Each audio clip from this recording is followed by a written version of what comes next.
Hello guys! Welcome me again! So, diri na kami. I'm here sa tabing ilog. Ito guys, napakalilinis ng tubig.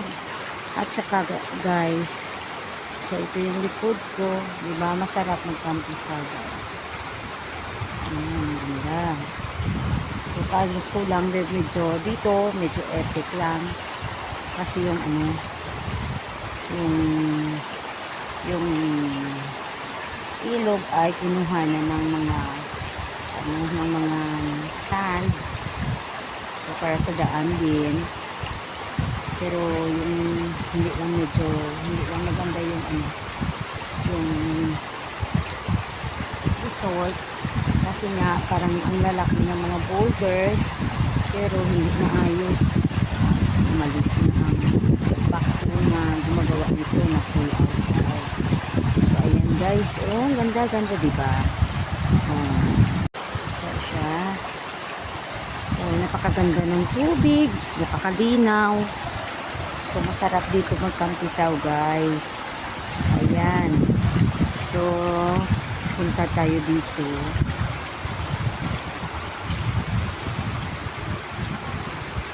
Ito lang medyo lang hindi matapos. Maybe next time matatapos na. So kasi ito guys, ito ay public place, itong ilog nito. At maraming naliligo dito tuwing weekend. Kaya medyo kasi ito nga ayan. So, napakaganda. Kanina, mayroong visitor dito. At, dito sila nagtambay. Dala sila ng foldable chairs and tables. Maganda dito kung dapit hapon na guys. Ayan. Diba? Ayan.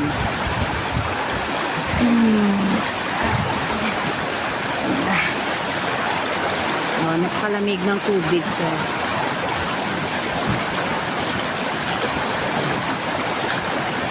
Ayan.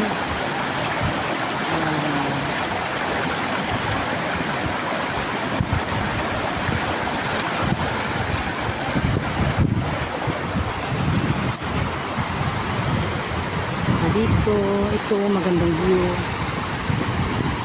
Ito ang overflow na dinadaanan patawid sa ilog. At ito rin guys, may malaking bato. Ito yung landmark namin dito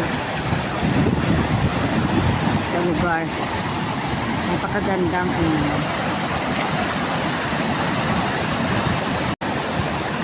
diba? Ang ganda. Masaya, napakalamig.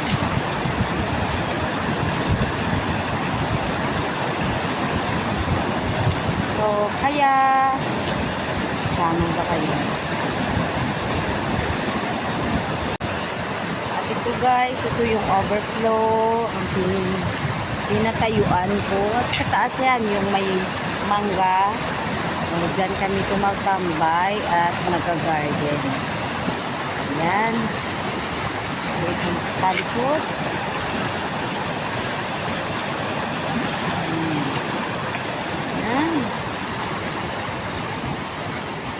So, sa gustong sumama, sa gustong pumunta, welcome kayo dito. Free ang maligo dito sa ilog. Ayan.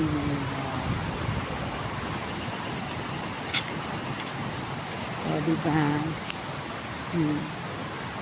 Ganda dito. Malamig at tahimik. Napakatahimik ng lugar na ito. So, wala masyadong tao at hindi masyadong may pumupunta lang pero hindi hindi na sobrang dami. So thanks for watching.